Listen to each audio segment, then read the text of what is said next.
The Democratic National Committee is well aware that in the Democratic primary these days, there's an incredible amount of focus on the corrupting influence of money on politics, and so it was a little bit odd that they chose this week, right now, to roll back a ban put in place by President Obama that stopped federal lobbyists and political action committees from contributing to the DNC.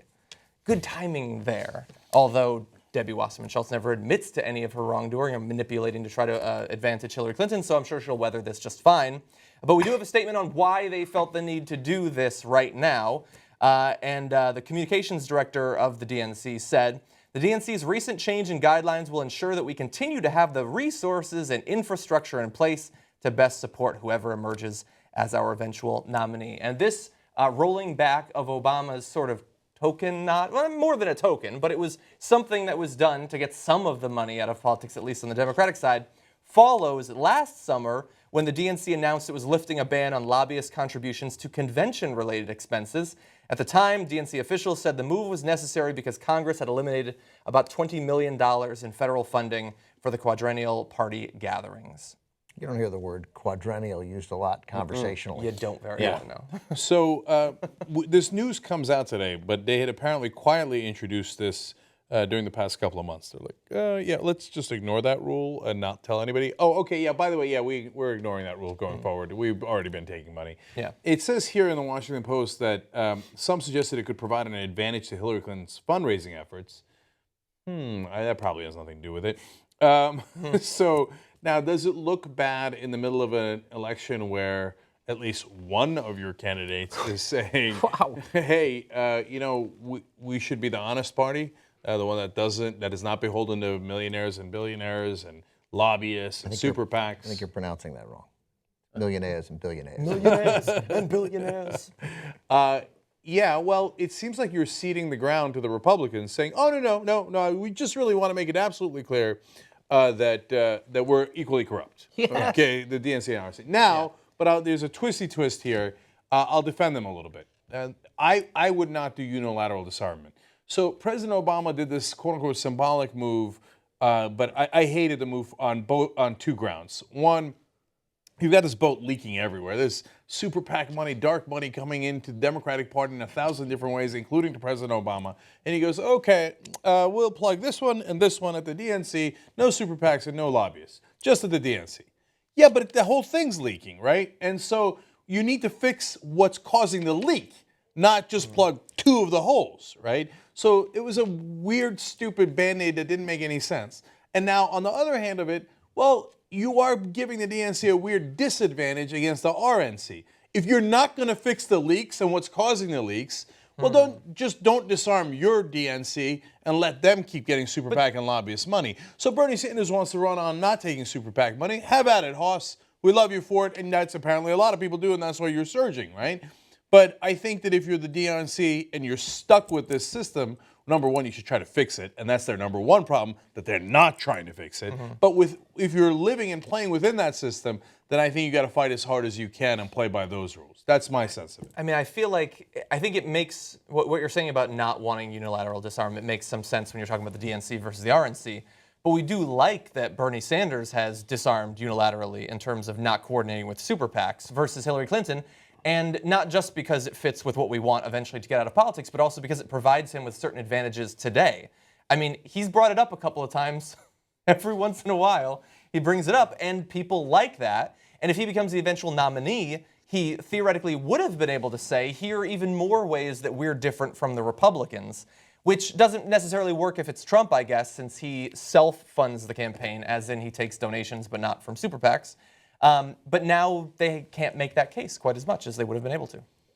Yeah, no, it hurts them as a matter of perception. It's a really bad time to do it. I know they're doing it because of the elections. And you make a perfectly fine point that if they were courageous enough to say, no, we're doing it as a matter of principle, and we're the party that represents the people, and we won't be representing the lobbyists, well, that would be fantastic. That'd be a great, bold way to go. These are not those guys. No, right? no, it's like wanting Hillary to suspend the super PAC coordination like Bernie has. It would be an amazing move. It would reassure us that she actually takes this seriously. but she would never, ever do it because it would significantly hurt her chances. The party led by Barack Obama, Hillary Clinton, and Debbie Wasserman Schultz will not take that kind of a bold action. Instead, what they'll do is they'll try to desperately find money and funnel it to other super PACs that'll eventually bring it to them. And so then if you're going to do that, then you might as well just take it from the DNC. Yeah. And by the way, I mean, we know that I'm sure that the coordination is a little bit hands-off between Hillary Clinton and Debbie Wasserman Schultz. They're probably not doing strategy meetings all the time, so I can't say that Hillary necessarily had anything to do with this. But when she says that she's committed to changing the amount of money in politics, and she says she's a progressive who gets stuff done, it is possible this is one of the things that she got done. But as a sign of how seriously the DNC is taking this change, they've even named a finance director specifically for PAC donations, who has recently emailed prospective donors to let them know that they can now contribute again. So it's not just like we'll accept them, it's we're actively courting them with a paid position. And as well, and this ties into what you were saying about that this might help her fundraising, and it might seem like, well, yeah, maybe in the general, but why would that help her now? Well, Clinton has set up a joint fundraising committee with the DNC called the Hillary Victory Fund, which has raised $26.9 million through the end of last year. Sanders has set up a similar joint fundraising committee, but FEC records show that it has not been active, raising a total of just $1,000.